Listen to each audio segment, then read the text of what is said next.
بسم اللہ الرحمن الرحیم۔ رسول اللہ صلی اللہ علیہ وآلہ وسلم بحیثیت سپہ سالار نئی ریاست کا دفاعی نظام۔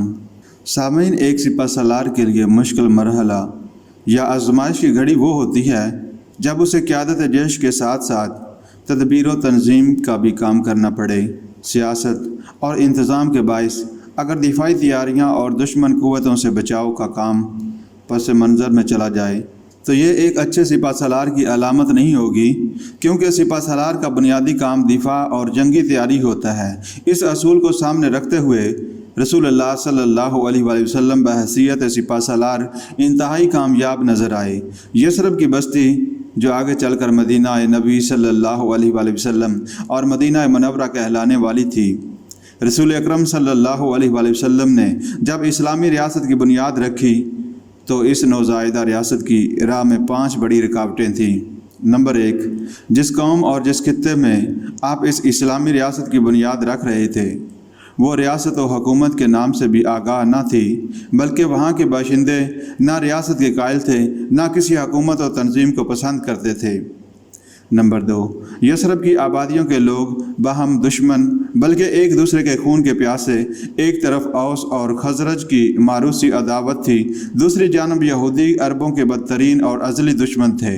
اسلام کی آمد کے بعد منافقین کا ایک گروہ پیدا ہو گیا۔ نمبر 3، ان میں سے ہر گروہ کے اپنے اپنے مقاصد تھے اور اسلامی ریاست کے قیام سے یہ تمام مقاصد ملیا میٹ ہوتے نظر آ رہے تھے۔ نمبر 4، مسلمان مہاجرین و انصار کے پاس اللہ تعالیٰ کے نصرت و تائید کے سوا کچھ بھی نہ تھا۔ نمبر 5، سب سے بڑھ کر عرب کا ایک طاقتور گروہ مسلمانوں کا جانی دشمن اور اسلام سے کھلی عداوت اور بغض رکھتا تھا، یہ تھا قریش مکہ کا گروہ جو مسلمانوں کو مکہ سے نکال کر بھی چین سے زندگی گزارنے نہیں دیتا تھا۔ سامعین، جیسا کہ بیرونی دشمن سے دفاع کی نسبت ریاست کا اندرونی دفاع زیادہ مشکل ہوتا ہے، مسلمانوں کو بددل کرنے کے لیے منافقین کا گروہ موجود تھا۔ اسلام اور اہل اسلام کے خلاف سازشیں کرنے کے لیے یثرب و خیبر کے متمول اور چالاک یہودی موجود تھے۔ اوس اور خزرج کی باہمی عداوت کے علاوہ مہاجرین و انصار میں ایک قسم کی مغایرت موجود تھی اور اجمی و عربی کے تفاوت کے قائل بھی موجود تھے۔ قوم پرستی اور خاندانی برتری کا بھوت بھی سروں پر منڈلا رہا تھا۔ حضور صلی اللہ علیہ وآلہ وسلم کے سامنے ہجرت مدینہ کے بعد 3 مقاصد تھے جن کی تکمیل سے اسلامی ریاست کی تکمیل وابستہ تھی۔ نمبر 1، جزیرہ عرب کے تمام لوگوں کے علاوہ تمام انسانیت تک اللہ تعالیٰ کا پیغام پہنچانا اور انہیں دعوت حق دینا۔ نمبر 2، قریش مکہ جو قبائل عرب کو ساتھ ملا کر اسلام کے خلاف اعلان جنگ کر چکے تھے اور یثرب و خیبر کے یہود پر منافقین کو بھی مسلمانوں کے خلاف استعمال کرنا چاہتے تھے، ان سب سے اسلام کی تلوار کا لوہا بنوایا۔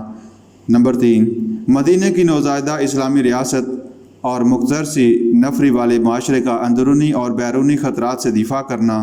سامعین، سالار دین صلی اللہ علیہ وآلہ وسلم نے ان مقاصد کی تکمیل کے لیے کیا حکمت عملی اختیار کی؟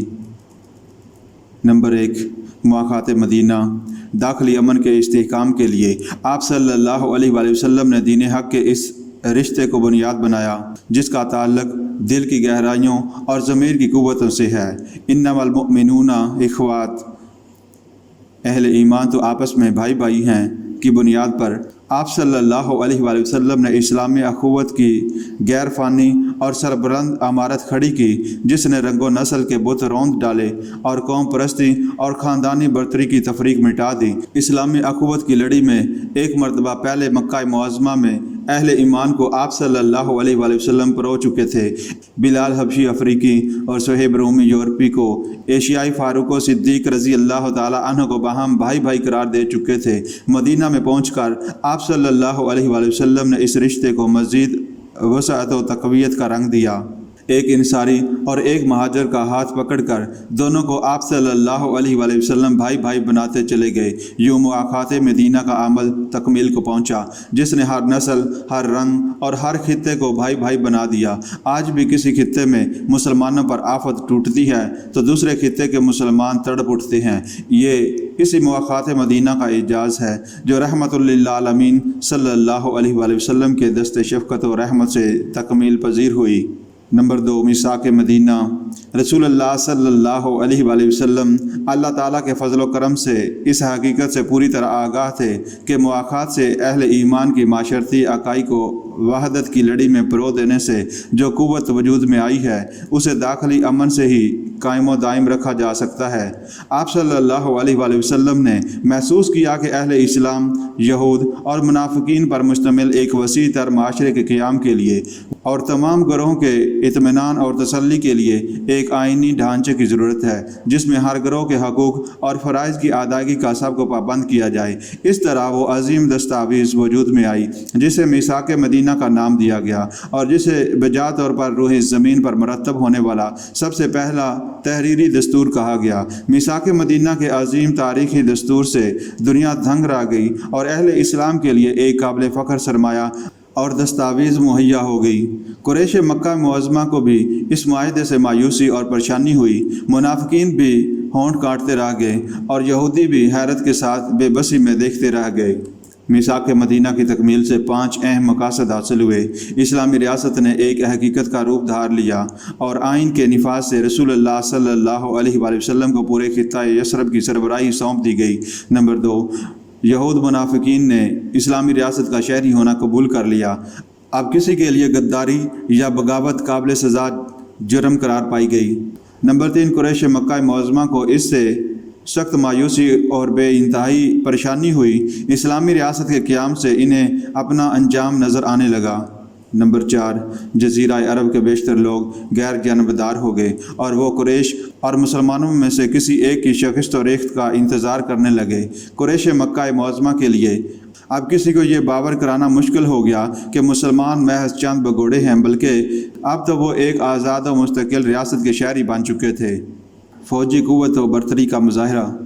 مدینہ منورہ پہنچنے کے بعد رسول اللہ صلی اللہ علیہ وآلہ وسلم کا تیسرا اہم اقدام یہ تھا کہ آپ صلی اللہ علیہ وآلہ وسلم نے نوزائیدہ اسلامی ریاست کی فوجی قوت اور برتری کے لیے صحیح فرمائی۔ سامعین، قریش مکہ معظمہ اور ان کی پیروی میں تمام جزیرہ عرب کے لوگ مسلمانوں کے خلاف حالت جنگ میں تھے۔ سامعین، جیسا کہ حالت جنگ میں دشمن کے خلاف ہر اقدام جائز اور ہر کارروائی قانونی ہوتی ہے، اس لیے سیرت النبی صلی اللہ علیہ وآلہ وسلم میں کہیں یہ بھی پڑھیں کہ مسلمان مجاہدین کے دستے نے فلاں قبیلے پر حملہ کیا یا شب خون مارا، یا جب آپ یہ پڑھیں کہ فلاں یہودی قبیلے کو غداری کے الزام میں تحت کر دیا گیا، تو آپ اس حقیقت کو بالکل مت بھولیں کہ حالت جنگ میں بیرونی دشمن پر ہر ضرب کاری لگانا جائز بلکہ فرض ہوتا ہے، اور حالت جنگ بلکہ ہر حالت میں غداری کی سزا موت ہوتی ہے۔ حضرت صلی اللہ علیہ وآلہ وسلم کے اس اقدام کے 2 رخ تھے۔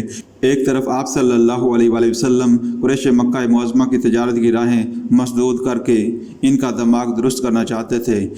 ان کے تجارتی قافلوں کی جستجو میں مجاہدین کے دستے روانہ فرماتے رہے۔ دوسری طرف جو عرب قبیلے دشمنان اسلام کے ساتھ ملے ہوئے تھے، ان کے خلاف بھی آپ صلی اللہ علیہ وآلہ وسلم نے سرایہ روانہ کیے تاکہ اسلامی ریاست کی فوجی قوت و برتری کی دھاک سب پر بٹھا دی جائے اور سب کو یہ بتا دیا جائے کہ اب دین حق کی راہ روکنا کسی کے بس کی بات نہیں۔ تاہم ایک بات اپنی جگہ حقیقت ثانیہ ہے کہ حضرت صلی اللہ علیہ وآلہ وسلم کے دشمنوں نے جنگی کاروائیوں میں کسی اخلاقی اصول یا ضابطے کی پرواہ نہیں کی، مگر آپ صلی اللہ علیہ وآلہ وسلم کا ہر اقدام قانونی حدود کے اندر اصول شرافت کے مطابق اور مومنانہ جرات اور پیغمبرانہ بصیرت کے ساتھ عمل میں آیا۔